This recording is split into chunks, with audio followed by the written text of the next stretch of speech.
formal ng naghain ng reklamong cyber libel sa Department of Justice si Senator Risa Hontiveros laban kay Michael Maurilio, ilang vloggers at kay Attorney Topacio.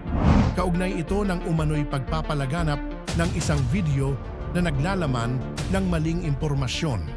Ngayong umaga, naghain si Senator Risa Hontiveros ng magkakaugnay na reklamo ng cyber libel sa DOJ.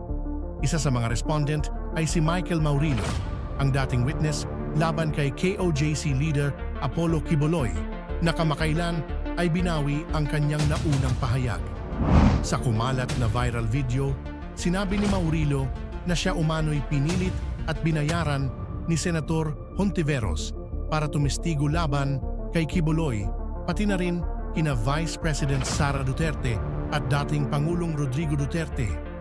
Mariing itinanggi ito ni Hontiveros at dahil dito ay nagpasya siyang magsampa ng formal na reklamo.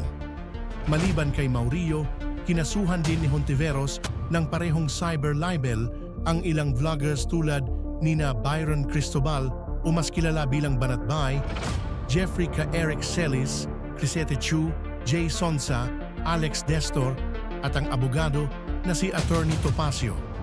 Ayon sa mambabatas, isinama niya ang mga ito sa reklamo dahil sa kanilang umano'y pagpapakalat ng video o impormasyon na inilahad ni Maurilio.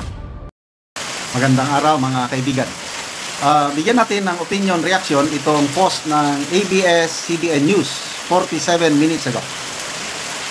Senator Risa Hontiveros files cyber libel complaints at the Department of Justice versus individuals involved in the making or dissemination of the viral video of former Senate witness Michael Maurilio via Adrian Ayali.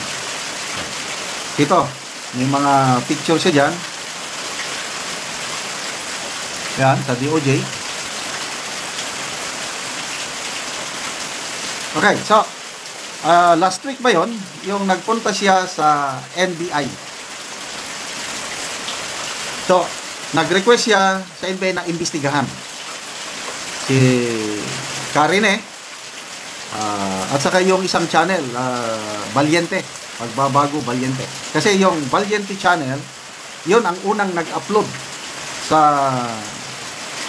video or testimony ni Karine na di umano, binayaran lang siya ni Senator Risa. Then from there, nag-disseminate na kasama ang mainstream media, nag-disseminate. Ako, huli na nang malaman ko, kalat na, kaya ako, nagbigay lang ako ng reaction vlog tungkol dito.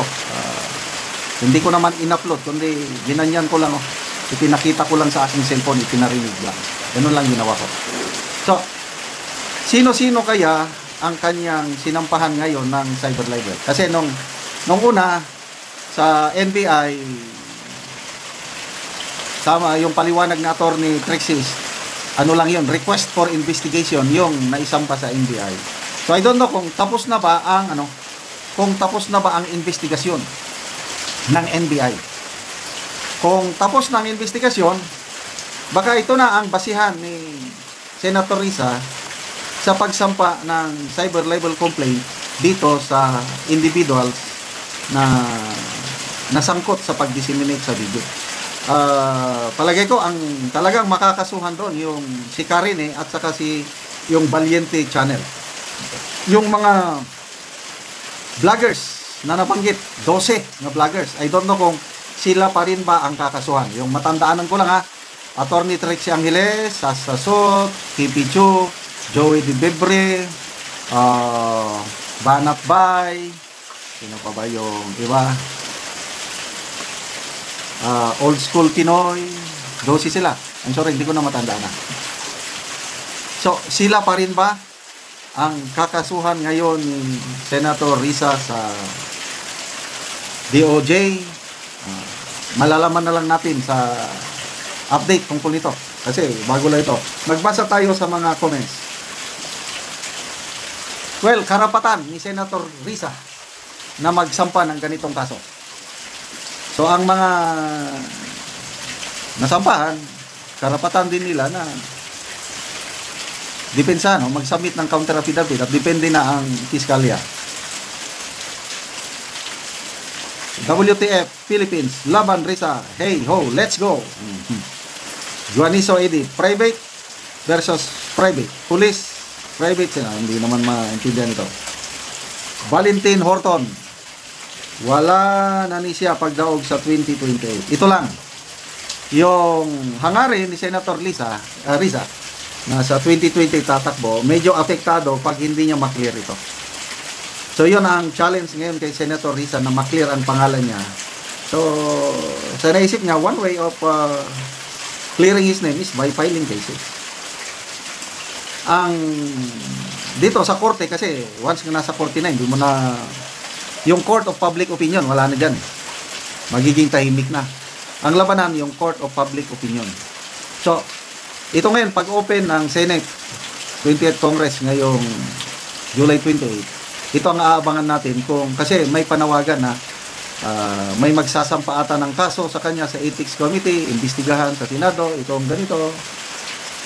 So yan ang yun ang magandang abangan kung matutuloy, para sana magkaharap si Karine at Senator Risa. At tayo na, Court of Public Opinion, tayong mamamayan makinig, timbang-timbangin natin sino ba talaga ang nagsasabi ng totoo. Kasi ako, yung Rene na nakatakip ng mukha noon, yung star witness pa siya, alanganin ako doon dahil bakit mo binabasa ang statement mo? Tapos bakit mo takpan ang mukha mo? To me, not credible yung mga ganong witnesses.